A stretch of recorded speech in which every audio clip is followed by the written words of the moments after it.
Bonjour et merci de nous retrouver pour La Foi prise au mot, votre rendez-vous de formation. Cette semaine, nous commençons une série théologie sur les clercs et les laïcs, à la fois pour faire le point sur les missions et les attributions de chacun, mais aussi pour débusquer les idées fausses. Et les idées fausses à propos du premier ministère dont on va parler, celui de l'évêque, il y en a beaucoup en effet.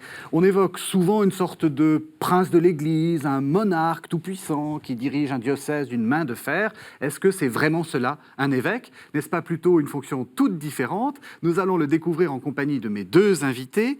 Le père Hervé Legrand, bonjour. Bonjour. Vous êtes dominicain, vous êtes professeur honoraire à l'Institut catholique de Paris et vous avez été également expert pendant des années, presque un quart de siècle, au Conseil des conférences épiscopales d'Europe. Et je dois dire que vous êtes le grand spécialiste de la fonction épiscopale. Vous avez écrit de nombreux livres et de nombreux articles. Père Christian Delarbre, bonjour. Bonjour. Vous êtes vicaire général du diocèse d'Auch, et c'est dans le Gers. Vous êtes également enseignant à la faculté de théologie de Toulouse, ainsi qu'à l'Institut des études religieuses et pastorales, toujours à Toulouse. Alors, Père Hervé Legrand, Père Christian Delarbre, j'ai commencé avec une sorte de lancement un peu provocateur. Je vous ai vu un peu sourciller. Est-ce que l'évêque, c'est un prince de l'Église ? Je crois qu'il faut commencer par savoir exactement ce que c'est qu'un évêque. Où est-ce qu'on trouve les évêques? Dans les diocèses. En France, il y en a à peu près 95. Et que fait un évêque dans son diocèse? Il fait deux choses importantes, à mon avis. La première, c'est celle-ci. Il est responsable, il est en charge de l'animation de la vie chrétienne de tout le diocèse. Ça veut dire qu'avec la collaboration des prêtres, des diacres, mais aussi de beaucoup de laïcs, il va veiller à plusieurs choses.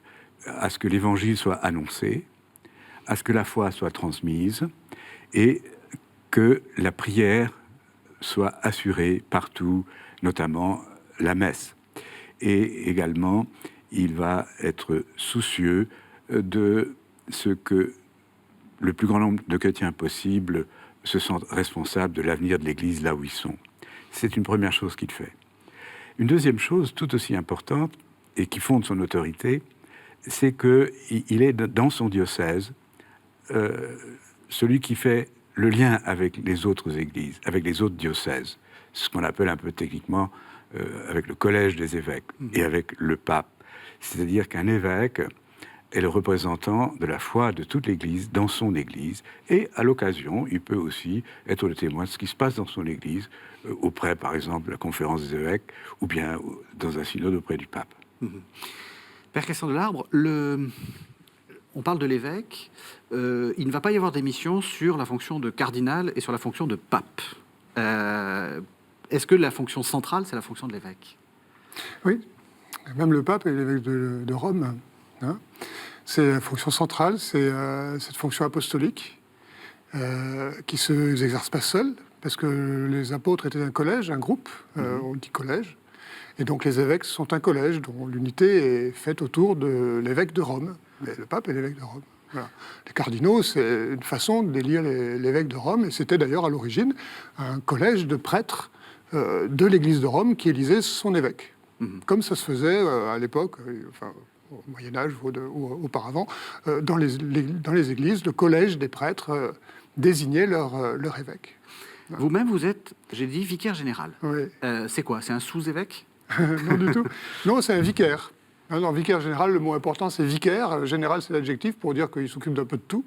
Mais vicaire, il est le vicaire de l'évêque. C'est-à-dire qu'il est au service de l'exercice de la fonction épiscopale. Il aide l'évêque. Il aide l'évêque dans l'ensemble de ses tâches, de ses charges. Il le supplée éventuellement pour une confirmation, mais il aide l'évêque. Voilà. Donc il dépend totalement de l'évêque. C'est très différent d'autres charges dans le diocèse sur laquelle on reviendra. Le vicaire général est là pour aider l'évêque dans sa charge. Dernière question, peut-être un peu, un peu moins importante, mais c'est vrai que c'est une question qu'on nous pose souvent à Catéo. Est-ce que tous ceux qui s'appellent Monseigneur sont des évêques? Alors non, je sais pas. C'est une question un peu, toute banale, mais tellement de personnes nous la posent. Non, oui, les titres dans l'Église, vous savez. Ça fascine. Oui, ça fascine, hein, mais bon, c'est pas... Il y a bien des monseigneurs, il y avait des tas de titres honoraires comme cela. Hein, mais Pourquoi on a... Oui, même l'évêque, monseigneur, certes, c'est la façon de l'appeler, mais c'est la tradition qui est venue comme cela. Pourtant, la fonction de l'évêque est plutôt... Parce que dans monseigneur, il y a seigneur, donc c'est quand même un peu embêtant. Hein. Dans la fonction de l'évêque, c'est plutôt celui qui est... c'est un serviteur. C'est le serviteur de la communion, de l'unité de l'Église. Voilà, un évêque, il va dans son diocèse, il se promène, il va aller dans une paroisse, dans une autre. Mon évêque, il était à un rassemblement des familles dimanche, et puis il va faire une confirmation la fois d'après. Et qu'est-ce qu'il fait en faisant cela? Il permet à tous ces fidèles, tous ces catholiques, d'être en lien avec l'Église entière. Pas seulement leur petit groupe ici, leur petite paroisse, leur petit mouvement, mais l'évêque, il veille à cette communion concrète. Voilà. Une paroisse, aussi petite soit-elle, elle est en lien avec l'Église catholique universelle du monde entier, par l'évêque ce jour. Voilà, c'est une structure de communion, c'est un serviteur de la communion. On reviendra c'est important, là-dessus. Ouais. Depuis quand est-ce qu'il y a des évêques dans l'Église? Et est-ce que la fonction a toujours été la même? Non. L'histoire de l'épiscopat est assez complexe. Au début, il s'agit, dans chacune des villes où il y avait des chrétiens, d'avoir quelqu'un qui présidait la vie locale de l'Église. Et cet évêque était, comme on vient de le dire, il était choisi localement par les fidèles et les prêtres du lieu. Il n'était jamais pourtant ordonné par l'Église locale, il était toujours ordonné par les évêques des villes voisines. Et je crois que c'est très éclairant ce que signifie un évêque. C'est-à-dire, il est à la fois le premier membre de son Église, le représentant de son Église, mais il est simultanément le représentant de l'Église entière dans son Église. Il représente plus large que son Église. Et donc, l'élection des évêques n'est pas une démocratie, mais c'est un phénomène de communion. L'évêque est à la fois dans l'Église et face à l'Église. Et l'autorité de l'évêque vient bien sûr du sacrement de l'ordination, mais elle vient aussi du fait qu'il a le soutien de tous les évêques voisins qui l'ont ordonné, ce qui est un symbole qu'il a le soutien de l'Église entière. Et donc, quand il y a un problème, par exemple, au sujet de la foi, c'est pas l'opinion publique d'un évêque, personnelle d'un évêque, mais c'est l'opinion de l'épiscopat qui permettra de trancher un peu ce qui est en débat ou en discussion. Alors, c'était quelqu'un de très inséré dans l'Église locale. Par exemple, Saint Cyprien dit ceci: dès le début de mon épiscopat, c'est un évêque de Carthage dans la Tunisie actuelle. IIIe siècle. IIIe siècle. Dès le début de mon épiscopat, je me suis fait une règle de ne rien décider d'après mon opinion personnelle, sans votre conseil à vous, les prêtres, et sans le suffrage de tout mon peuple. Donc c'est le premier chrétien, mais en collaboration avec tous les chrétiens. Et c'était relativement facile à l'époque où les communautés chrétiennes étaient relativement faibles en nombre. Peu à peu, surtout avec l'Empire chrétien, l'évêque va devenir un personnage beaucoup plus important. Il va pouvoir traiter avec les autorités civiles. Les autorités civiles vont également utiliser son pouvoir et son influence. Et donc, les évêques vont peu à peu s'insérer dans des structures d'autorité qui ne seront plus ces premières structures d'autorité, mais qui seront structures d'autorité à travers toutes les sociétés qui sont succédées. Et par exemple, en Orient, les évêques... contrairement à ce qu'on pense, ils auront un sens extrêmement élevé de leur pouvoir, ce qui n'est pas le cas en Occident. Je viens de citer Saint Cyprien, je pourrais citer Saint Augustin aussi. Il dit tout simplement ceci: je suis évêque pour vous, mais chrétien avec vous. Le premier titre d'être évêque pour vous est pour moi un péril, mais le fait d'être chrétien avec vous, c'est ça mon propre salut. Vous voyez cette articulation, mais peu à peu, l'évêque va devenir une figure d'autorité. Et par exemple, au Moyen-Âge, il y aura des princes-évêques qui auront des territoires, etc. Et pendant l'Ancien Régime, en particulier en France, on verra que, par exemple, il faut appartenir à la noblesse pour être évêque. Et ceci explique pourquoi on a une figure d'autorité qui n'est pas très juste chrétiennement. Et pourquoi il y aura des difficultés après la Révolution française d'accepter ce qu'il y avait de bien dans la Révolution française. Et donc la figure a beaucoup changé. Mais ce qui est très très intéressant, c'est qu'avec Vatican II n'a rien inventé, mais Vatican II a repris la tradition la plus ancienne et a refait de l'évêque vraiment celui qui anime son diocèse et celui qui fait le lien de l'Église avec tous les autres églises. Et ça, c'est important parce que le nationalisme n'est pas une bonne chose, même du point de vue religieux. On est obligé d'avoir les yeux ouverts et grands ouverts sur d'autres pays, d'autres coutumes et d'autres continents aussi aujourd'hui où il y a tant de migration. Donc la figure de l'évêque a changé au cours de l'histoire. Et aujourd'hui, elle est vraiment une figure ce n'est plus un seigneur. On est bien d'accord. Voilà. C'était un peu de la provocation. Je vous propose qu'on entende, alors vous parliez de Cyprien de Carthage, on va entendre quelqu'un qui parle un siècle avant, même si souvent on doute de l'authenticité de ces lettres. C'est Ignace d'Antioche. Ignace d'Antioche, dans la lettre aux Smyrniotes, donc les habitants de Smyrne, qui vers les années 110 donne une sorte de définition de l'évêque. Suivez tous l'évêque, comme Jésus-Christ suit son Père, et le presbytérium comme les apôtres. Quant aux diacres, respectez-les comme la loi de Dieu. Que personne ne fasse, en dehors de l'évêque, rien de ce qui regarde l'Église. Que cette Eucharistie seule soit regardée comme légitime, qui se fait sous la présidence de l'évêque ou de celui qui l'en aura chargé. Là où paraît l'évêque, que là soit la communauté, de même que là où est le Christ Jésus, là est l'Église catholique. Il n'est pas permis en dehors de l'évêque ni de baptiser, ni de faire la gape, mais tout ce qu'il approuve, cela est agréable à Dieu aussi. Ainsi, tout ce qui se fait sera sûr et légitime. Il est raisonnable de retrouver désormais notre bon sens et, pendant que nous en avons encore le temps, de nous repentir pour retourner à Dieu. Il est bon de reconnaître Dieu et l'évêque. Celui qui honore l'évêque est honoré de Dieu. Celui qui fait quelque chose à l'insu de l'évêque sert le diable. Que la grâce vous fasse abonder en toutes choses, car vous en êtes digne, vous m'avez réconforté en toute manière, et que Jésus en fasse autant pour vous. Absent et présent, vous m'avez aimé, que Dieu vous le rende. Si vous supportez tout pour lui, vous arriverez à le posséder. Voilà, alors beaucoup de choses intéressantes dans ce texte. Peut-être la première chose, l'idée que l'Eucharistie, alors il dit elle est déclarée légitime quand elle se fait sous la présidence de l'évêque ou celui qui en aura la charge. Le garant des sacrements, d'ailleurs Ignace parle aussi du baptême, c'est l'évêque. Oui, je trouve ça très très intéressant.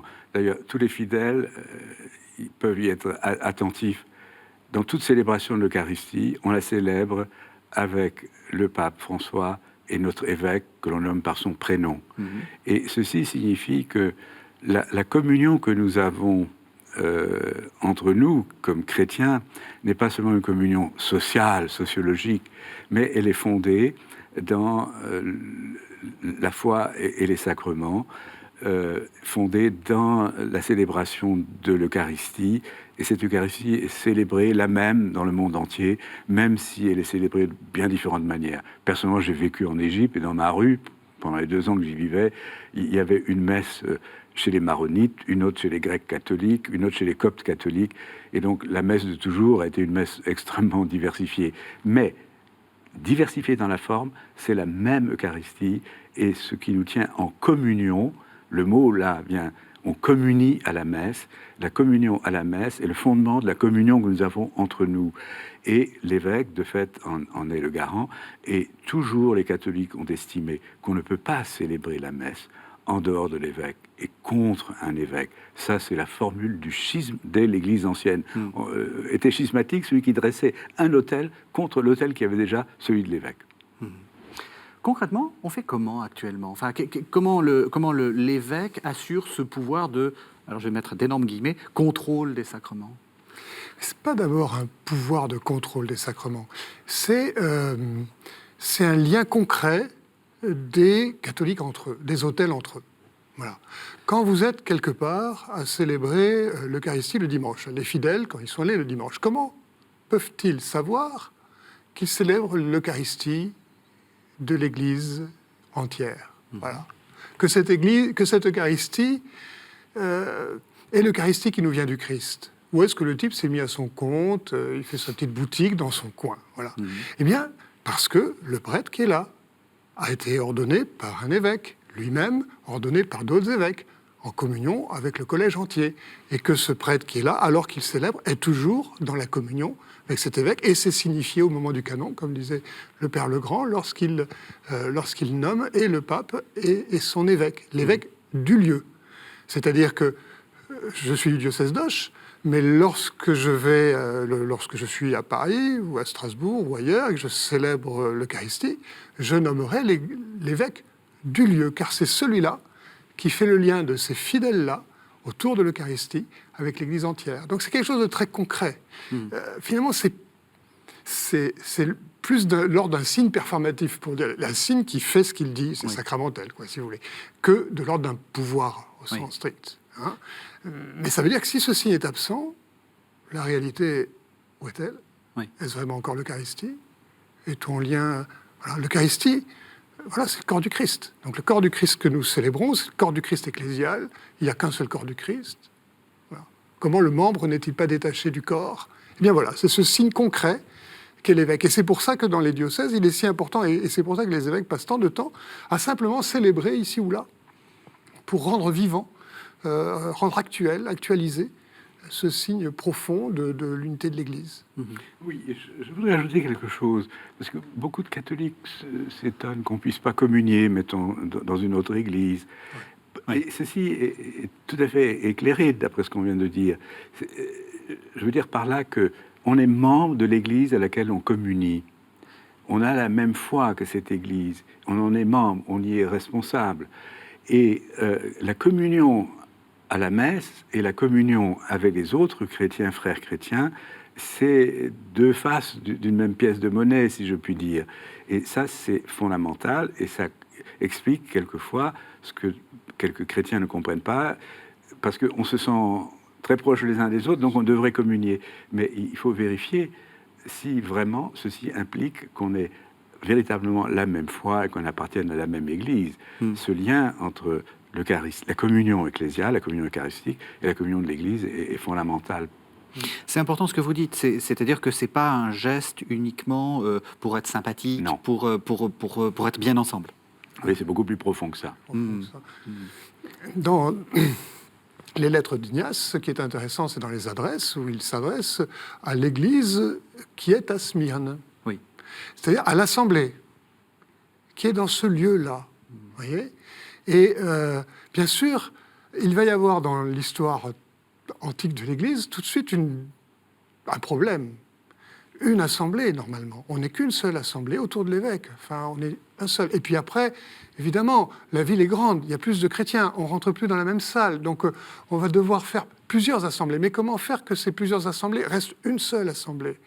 C'est-à-dire les membres de l'unique corps du Christ. Donc il y a toujours une tension dans l'histoire de l'Église entre la nécessité pastorale de multiplier les autels et la nécessité mystique de célébrer la même Eucharistie. Voilà. Et donc le ministère épiscopal prend une grande importance dans cette articulation entre le fait d'être membre d'une seule assemblée, au bout du compte, voilà, l'Assemblée des disciples du Christ, et le fait pourtant que concrètement on célèbre ici ou là l'Eucharistie dans sa paroisse ou dans tel groupe de catholiques. Je voudrais l'illustrer par une image très précise. Dans l'Église ancienne, à Rome en particulier, l'évêque de Rome envoyait une partie du pain qu'il consacrait aux différents titres, c'est-à-dire à différentes paroisses de Rome, de manière à montrer l'unité. Et cette idée de l'unité entre l'Assemblée et l'unité eucharistique était si forte que, par exemple, encore en 449, l'Église d'Alexandrie, qui comportait probablement déjà quelque chose comme 200 000 catholiques, n'avait qu'une célébration le dimanche. Et alors, l'évêque de Rome écrit à celui d'Alexandrie et dit, écoutez, étant le grand nombre de peuples que vous avez, vous pourriez célébrer plusieurs messes le dimanche. On a aussi, pour rebondir en Gaule, dans les conciles mérovingiens encore, l'idée que, par exemple, pour l'Ascension, alors ça dépend des diocèses, pour l'Ascension ou pour pour Pâques, bien sûr, tous les laïcs devront se retrouver à la cathédrale autour de l'évêque. Aujourd'hui, il ne reste plus que la messe chrismale. Oui. Mais c'est très important. Alors, il ne reste plus que. Ce n'est pas tout à fait exact. C'est-à-dire, de nouveau, on a retrouvé dans nos diocèses l'importance des temps diocésains, par exemple. La messe stationnale, voilà. Tout le peuple de Dieu, tout le presbytérium, les diacres, les fidèles, autour de l'évêque, pour porter le signe le plus fort qui puisse être de la catholicité. Voilà. Hein, et ce qui nous rassemble n'est donc pas le fait qu'on soit du même village, qu'on ait la même langue, qu'on soit de la même ethnie, que l'on... non, ce qui nous rassemble, c'est autour de la personne de l'évêque, l'Eucharistie, le même Seigneur, la même parole de Dieu, le même baptême, hein, la même foi. Deuxième chose que fait Ignace, et vous l'avez déjà dit, c'est qu'il écrit une lettre aux Smyrniotes. Et vous avez un peu dit ça précédemment, Père Legrand. L'évêque est aussi responsable de l'annonce de l'Évangile. Il est responsable de la formation et, j'allais dire, de l'orthodoxie de ce qui est annoncé dans son diocèse. Ça aussi, c'est une fonction importante. Oui, naturellement que c'est une fonction importante. Simplement, il faut voir ceci vraiment avec des yeux de catholique, c'est-à-dire, de même que ce n'est pas ce que mon curé de paroisse dit, qui est forcément, dans toutes ses nuances, ce que croit l'Église catholique, oui. De même, un évêque seul ne décide pas de la foi. C'est l'ensemble des évêques en communion qui sont les vrais témoins de la foi apostolique. Et voilà pourquoi il est très important dans l'Église d'avoir des réunions entre les évêques, ce qu'on appelle les conférences épiscopales, par exemple, ou ce qu'on appelle le synode des évêques auprès du pape. À ces occasions-là, les différents évêques peuvent, dans les contextes très divers dans lesquels ils vivent, ajuster l'annonce de la foi et les ajuster sur le fond, mais les ajuster aussi par rapport aux circonstances concrètes, parce qu'on n'est pas chrétien de la même manière dans la montagne de Bolivie qu'à Neuilly, sur Seine. Les problèmes sont différents, mais la foi doit être la même. Mais et de ce point de vue-là, c'est très important que les évêques échangent entre eux et arrivent à des discernements justes dans la communion de tous, mais avec une réelle diversité. Là aussi, est-ce que pour vous, c'est important que l'évêque prêche souvent, forme bien ses prêtres, enfin, soit soucieux de la formation de ses prêtres, et de temps en temps, pourquoi pas, leur écrit une petite encyclique? Oui, ce sont des formes particulières. Je vous propose de gouvernance, mais je vous propose des formes. Hein. C'est pas. Il veille sur cela. C'est d'ailleurs tout le cas du ministère. Ça sera pareil pour un curé dans une paroisse. Oui, absolument. Ça vient pas de lui, enfin pas nécessairement de lui. Il veille sur, il va distribuer des tâches de formation, voilà, c'est aussi un aspect important du ministère épiscopal, hein, qui est très très important. Enfin, dans la prière d'ordination de l'évêque, on insiste aussi là-dessus. Il distribue les tâches. Et cet aspect est très important. C'est-à-dire qu'il n'est pas non plus la source unique de tout bienfait de son diocèse, si vous voulez. Hein. Et le mot épiscope, on ne l'a pas dit, je ne crois pas, c'est donc celui qui veille sur. Alors on peut dire s'il surveille ou il veille sur. Vous voyez, il y a même dans le mot et en français, de la façon dont on met en préfixe ou en suffixe, il veille sur. Hein. Il a le soin de. C'est un service de la communion. Donc il a des moyens très concrets, effectivement. Il est lui-même, évidemment, le premier des prédicateurs, le premier de ceux qui célèbrent les sacrements. Ça ne signifie pas pour autant qu'il en est le seul, ni même qu'il en soit la source, qui est toujours le Christ. Donc c'est une dimension ministérielle. Il veille sur le fait que la parole soit annoncée. Il veille sur la bonne célébration des sacrements. Il veille sur la fraternité des communautés et leur catholicité. Voilà. Ce verbe est important, là, je pense. Vous êtes d'accord là-dessus, sur le fait que... Et aussi ce qui vient d'être dit sur le fait qu'il faut qu'il organise, en fait, enfin, qu'il distribue les missions, il y a aussi une part de rouage, enfin, vous voyez, pour faire tourner le diocèse. Oui, j'ajouterais peut-être un détail en m'appuyant sur Vatican II. La Constitution sur l'Église, au numéro 37, dit ceci, que aussi les évêques reçoivent des prêtres et des fidèles. Et il y a une phrase qui est très intéressante qui dit ceci, que dans la fréquentation quotidienne des laïcs, les évêques et les pasteurs trouvent une appréciation beaucoup plus juste en matière spirituelle et temporelle. C'est un texte qui n'est presque jamais cité dans notre Église depuis 50 ans. C'est-à-dire qu'il fait partie d'être catholique, de comprendre qu'un évêque n'est pas seulement devant, dessus, son Église, mais lui aussi, il est chrétien avec les autres chrétiens, baptisé avec les autres baptisés, ce que le pape François aime souligner.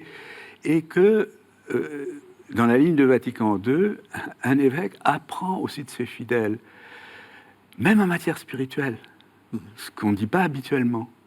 Et ceci explique, par exemple, une structure comme le synode. Là, je suis un peu méchant en citant la présidente de la République d'Irlande, qui s'appelle Mary McAleese. Elle est un peu insolente. Hein. Elle dit ceci: je suis quand même étonné que le Saint-Père veuille se prononcer sur la vie de famille avec 200 hommes, dont aucun n'est marié, aucun n'a d'enfant, et aucun n'a l'intention d'en avoir, et ils doivent se prononcer sur la famille. Autrement dit, c'est très important. L'autre aspect aussi, c'est que l'évêque, il est chrétien avec les autres chrétiens, baptisé avec eux, et il apprend aussi d'eux. Ce n'est pas une relation unilatérale de haut en bas, mais c'est une communion. On en revient toujours là. Je pense que s'il y a quelque chose qu'il faut retenir de cette émission, c'est de renoncer à la structure pyramidale pour parler effectivement de communion.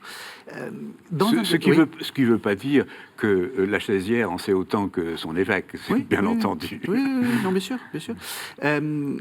Concrètement, dans un diocèse, les instances de pouvoir, c'est quoi? Juste aussi pour montrer la communion. On dit souvent l'évêque en son conseil. Il y a déjà plein de gens qui lui donnent des conseils, si on peut dire. Les instances de pouvoir. Alors, ou de décision, ou de fonctionnement. De service, de fonctionnement. Voilà, oui, alors, il y a le conseil du presbytérium, je dirais, qui est le plus ancien de ce point de vue-là, puisque c'est de là que les prêtres tirent leur nom, les anciens. Le collège des anciens a donné le mot prêtre, et donc le presbytérium, qui est préalable au fait que les prêtres célèbrent l'Eucharistie, à vrai dire. C'est-à-dire que dans les petites communautés dont on parlait, effectivement, il y a celui qui préside à l'Eucharistie, et puis c'est lorsqu'il va y avoir des communautés plus nombreuses que l'on va déléguer donner le pouvoir au prêtre d'aller au nom de l'évêque célébrer l'Eucharistie. Bon, voilà. Donc le conseil du presbytérium est un point très important. Les conseils pastoraux que le Code de 83 a mis en valeur, qui est une forme de synodalité régulière, on va dire. Hein. Le synode... Synodalité, c'est-à-dire le fait d'être ensemble. Ça fonctionne en groupe. Oui. Oui, quand vous parlez de pouvoir ou d'autorité, il y a une dimension personnelle, il y a une dimension collégiale et il y a une dimension synodale. Oui. Voilà. Ouais, ces trois, normalement, on va dire, en principe, c'est les trois pieds d'un tabouret. Quand vous coupez un pied du tabouret, le tabouret tombe. Et si un pied est plus court que l'autre, on est mal assis aussi. Donc, en principe, les dimensions personnelles d'exercice d'autorité, les dimensions collégiales et les dimensions synodales devraient être harmonieusement équilibrées. Voilà. En pratique, évidemment, les choses sont plus compliquées. Elles dépendent de nos traditions aussi, de notre culture. Elles dépendent de notre histoire. Voilà. Et sans doute que l'Église l'Église au sens justement de la dimension ecclésiale, l'Assemblée, enfin l'ensemble des fidèles du Christ ont intérêt à s'interroger sur les formes personnelles, collégiales et synodales. Vous êtes d'accord? C'est extrêmement important et c'est ce que veut actuellement le pape François, c'est que ces deux choses soient constamment articulées. Ce que quelqu'un a une responsabilité personnelle, il exerce sa responsabilité de façon personnelle, mais il exerce aussi avec les autres, pas seulement sur les autres. Et là, il y a des choses que le pape François veut mettre en circulation. Je me souviens d'avoir rencontré un cardinal qui disait ceci. Il parlait de journalistes sous une forme de boutade. Il disait, vous savez, dans l'Église catholique, un curé n'a pas de compte à rendre à ses paroissiens. Il ne rend compte qu'à son évêque. Un évêque n'a de compte à rendre à personne, sauf au pape. Et le pape ne rend compte à personne, sauf à Dieu. Eh bien là, le trépied est par terre, n'est-ce pas? Il n'y a plus qu'un seul. Et donc la reprise de ces choses, qui est aussi un enjeu écuménique très important.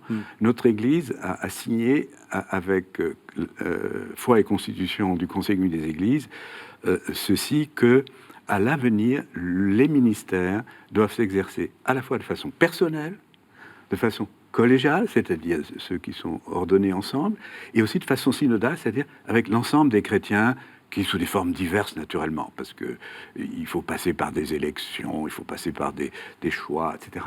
Mais ces trois registres doivent aller ensemble. Et dans l'Église catholique tout à fait contemporaine, c'est-à-dire à partir de Vatican I, il y a eu cette idée effectivement assez autoritaire. On a droit à rendre de compte à personne, sauf à l'échelon au-dessus. Ça n'est pas tout à fait exact, ni tout à fait ce qu'il y a de plus fondamentalement chrétien. L'autorité consiste aussi à rendre des comptes. Et un curé, normalement, gagnerait à rendre des comptes à ses paroissiens. Et un évêque à rendre des comptes au diocèse. Et le Saint-Père, actuellement, rend des comptes à l'Église. Et ça, c'est chrétien, c'est une autre forme de la communion encore. Eh bien, ça me permet de faire une transition avec une deuxième partie de cette émission. On va regarder quels sont les changements qu'ont introduit Vatican II, et puis on va s'interroger également sur, comme vous le dites très justement, ce que veut faire le pape François en ce moment. Je vous propose qu'on écoute un morceau important de la constitution dogmatique Lumen Gentium, c'est le paragraphe 20, ça parle justement des évêques, ça date de 1964. Ainsi donc, les évêques ont reçu, pour l'exercer avec l'aide des prêtres et des diacres, le ministère de la communauté. Ils président à la place de Dieu le troupeau dont ils sont les pasteurs, par le magistère doctrinal, le sacerdoce du culte sacré, le ministère du gouvernement. De même que la charge confiée personnellement par le Seigneur à Pierre, le premier des apôtres, est destinée à être transmise à ses successeurs, constitue une charge permanente. Permanente est également la charge confiée aux apôtres d'être les pasteurs de l'Église, charge à exercer sans interruption par l'ordre sacré des évêques. C'est pourquoi le Saint Concile enseigne que les évêques, en vertu de l'institution divine, succèdent aux apôtres comme pasteurs de l'Église, en sorte que, qui les écoute, écoute le Christ, qui les rejette, rejette le Christ et celui qui a envoyé le Christ. Voilà, alors on a entendu ce texte de Vatican II, on va peut-être pas le commenter. J'ai envie de vous poser une question peut-être un peu difficile ou un peu piège. Pour vous, Vatican II, sur la conception des évêques, qu'est-ce qu'il a changé le plus? Quel est le point qui, pour vous, est, j'allais dire, le point important, central de ce que Vatican II inaugure? Je crois que c'est la mise en valeur chez les évêques, qui ne sont pas évêques tout seuls, mais qui sont l'épiscopat.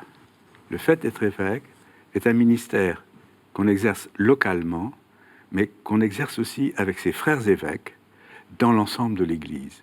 Ça était, sous le nom de collégialité, une des découvertes, des redécouvertes les plus importantes de Vatican II.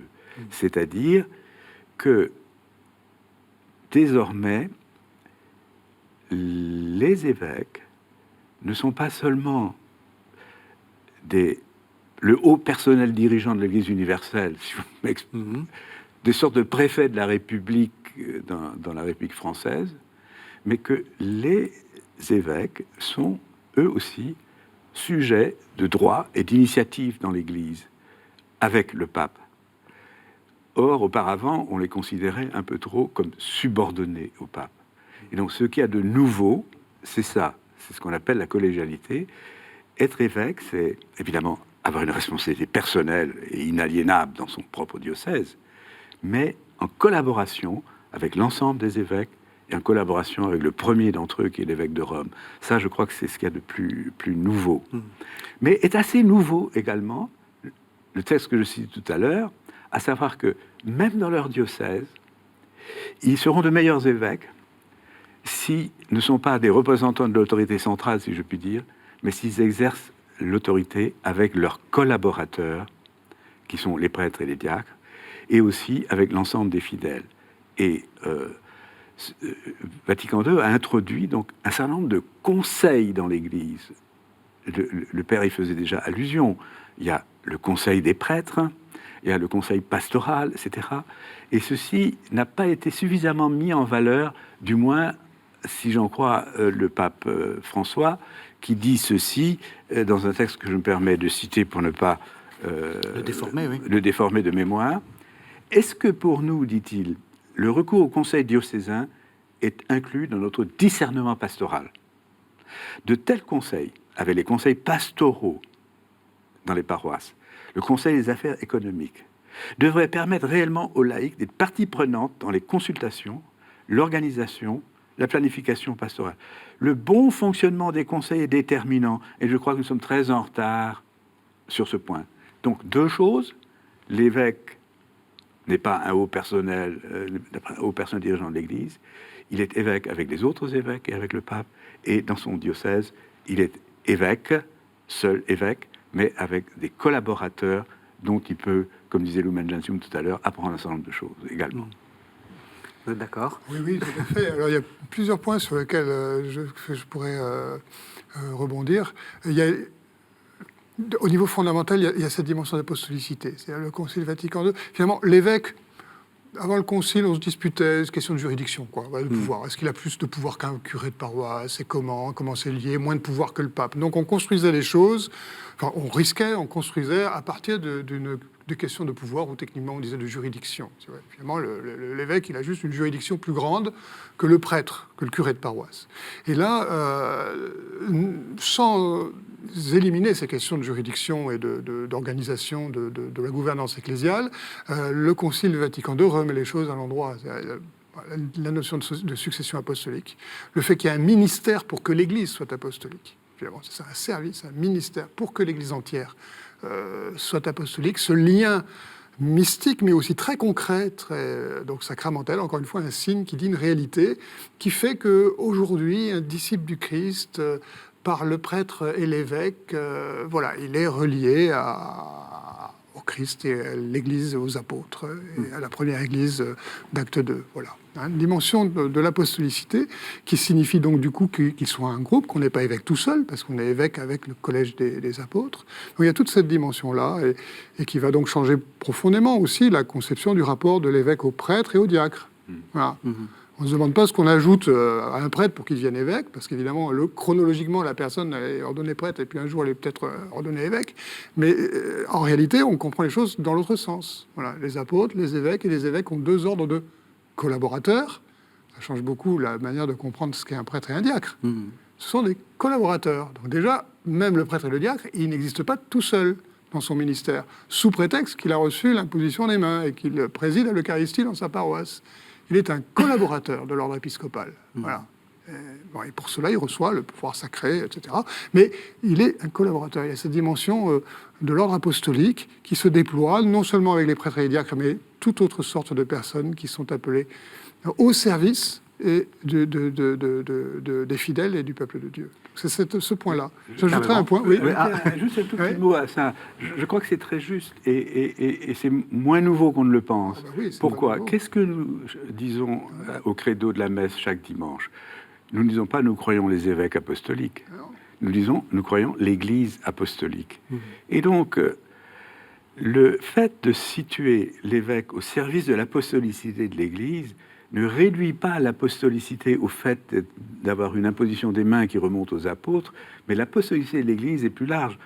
Elle est apostolique dans sa foi, elle est apostolique dans ses sacrements, elle est apostolique dans son annonce de l'Évangile, mais le ministère spécifique des évêques est d'être au service de cette apostolicité de l'Église. Et on le souligne plus aujourd'hui, mais ce n'est pas nouveau. Je crois que Vatican II est toujours un retour à une tradition, et une tradition qui est vraiment pertinente pour notre présent. Je suis entièrement d'accord avec vous, et c'est vrai que ma question, quand je parlais de nouveauté, vous a un peu orienté vers ça. Mais je suis d'accord avec vous, le Concile ne fait pas de nouveauté, il ne fait que retrouver des choses anciennes. Vous avez raison. Et vous vouliez rajouter quelque chose? Justement, pour peut-être une actualisation du principe que le Père Legrand a évoqué tout à l'heure, le fait que ce sont l'ensemble des fidèles qui participent à la gouvernance et à la découverte de la mission de l'Église. Voilà. Aujourd'hui, il y a une certaine efflorescence missionnaire, en fait. Même si beaucoup de gens voient les choses difficiles, un modèle de chrétienté, ou de vie chrétienne, de socialisation chrétienne en grande difficulté, on est en même temps, dans les églises francophones, pour ce que je connais en tout cas, dans un moment d'efflorescence, de recherche missionnaire. Et au cœur d'un certain nombre d'intuitions missionnaires, en particulier le fait d'être disciple missionnaire du pape François, il y a l'idée qu'on va construire ensemble, quand on est curé de paroisse ou quand on est évêque d'un diocèse, ensemble, on va construire la vision commune de ce qu'est la mission de notre Église. Et cette idée est très intéressante. On va trouver ça donc, dans beaucoup d'ouvrages de théologie pratique aujourd'hui sur comment conduire une paroisse, comment réformer sa paroisse. Ils n'osent pas écrire des livres sur comment réformer son diocèse. Donc c'est plutôt comment réformer sa paroisse. Il y a quand même quelques livres sur les synodes. Oui, mais je veux dire, c'est des ouvrages de théologie pratique, très pratiques, avec des fiches en disant voilà comment les étapes. Enfin, c'est très intéressant. Et au cœur de cela, il y a l'idée, on va construire une vision ensemble. Alors le mot vision peut être... il vient d'ailleurs que de l'Église, en fait, donc on peut le contester. Mais l'idée qui est intéressante, c'est qu'il n'est pas possible que le curé dise « voilà ma vision, voilà où on va aller ». C'est pas possible. Pour que la communauté soit une communauté de disciples missionnaires, pour qu'elle qu'elle entre dans une période d'évangélisation et de vie chrétienne, de fraternité, de communion, on va construire ensemble une vision. Quand on aura découvert quel est aujourd'hui le Seigneur, comment il nous appelle à vivre notre mission de chrétien là où on est, dans notre paroisse, dans notre mouvement, alors on pourra avancer ensemble. Je trouvais très intéressant une forme d'actualisation pastorale de ce principe très profond que le Père Legrand disait. Dans l'Église, il y a un seul, tous et quelques-uns. Et on apprend les uns des autres. Et dans notre diversité, un moment commun est toujours nécessaire. La collaboration entre un seul, tous et quelques-uns est vraiment la forme de la communion, parce que l'ensemble des dons du Saint-Esprit ne se trouve que dans l'ensemble de l'Église.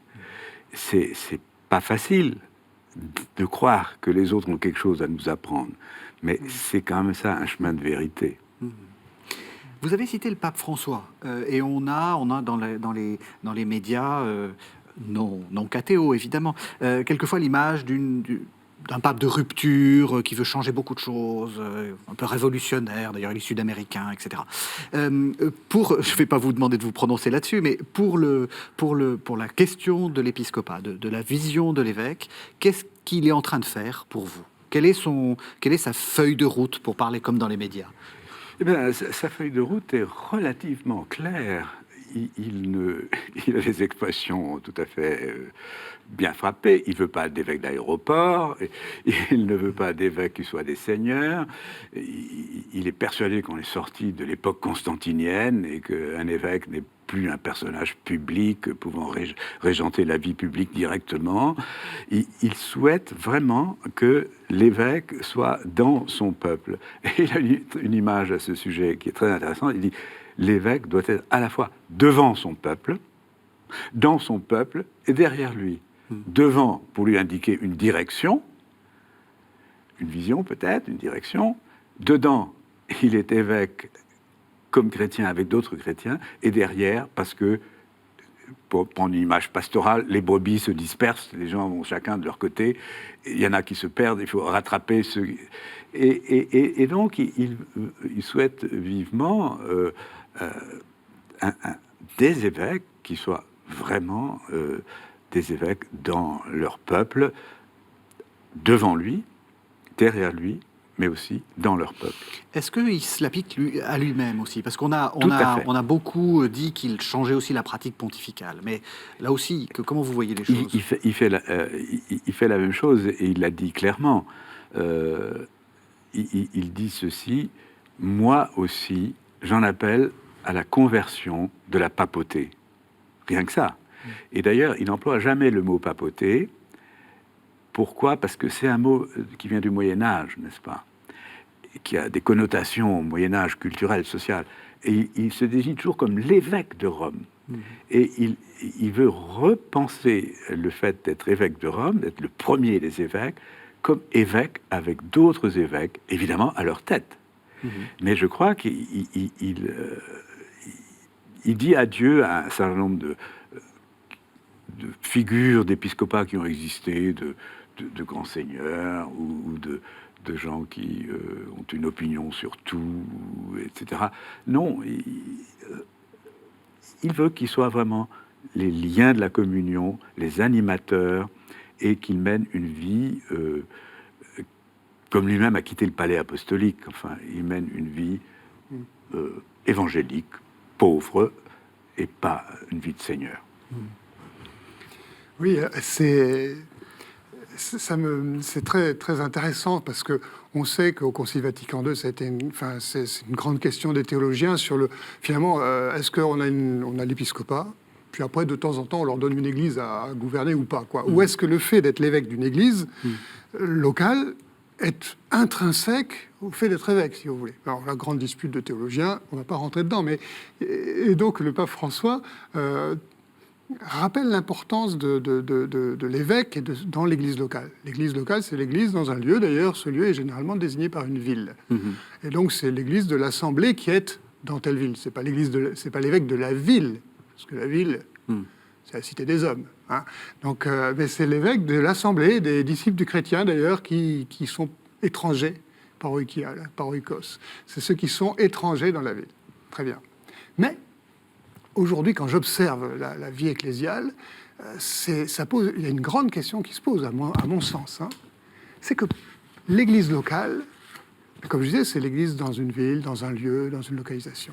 Or, il y a des tas de formes de vie chrétienne ou de socialisation chrétienne qui sont désormais hors territoire, hors ville, hors lieu. Vous faites partie d'un réseau, D'ailleurs, c'est pas tout à fait nouveau. Il y avait les mouvements, il y a les associations de fidèles. Donc, il y a des réalités ecclésiales qui sont extra-diocésaine.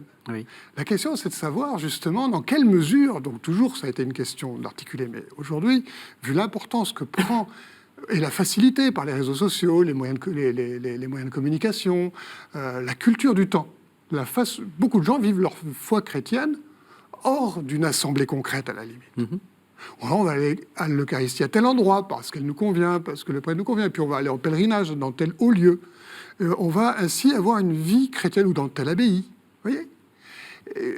Et tout cela fait partie, c'est ce qu'on observe. Et quel lien cela avec ce qu'on a dit là, l'évêque, l'église locale, l'assemblée unique autour de son presbytérium dans la cathédrale, voilà. Quel lien il y a entre les deux ? Là, c'est une grande question, à la fois pastorale et théologique. Voilà. À laquelle je n'ai pas de réponse immédiate à apporter. Dans cette modernité, on parle souvent de modernité liquide. Est-ce que justement la figure de l'évêque, enfin, je veux dire, parce que c'est quelqu'un aussi, est-ce que ça ne peut pas servir un peu d'identification ? En tout cas, ça donne une grande actualité au ministère de communion dont on parlait, parce qu'on voit bien que cette forme de vie ecclésiale peut cesser d'être catholique, au sens... on se rassemble entre mêmes, dans une partialité de la foi, c'est-à-dire il y a des choses dans lesquelles, alors là, on est à fond, mais le reste, on a complètement oublié toute une partie de la foi chrétienne parce qu'elle ne fait pas partie de notre horizon, simplement, on l'a oublié.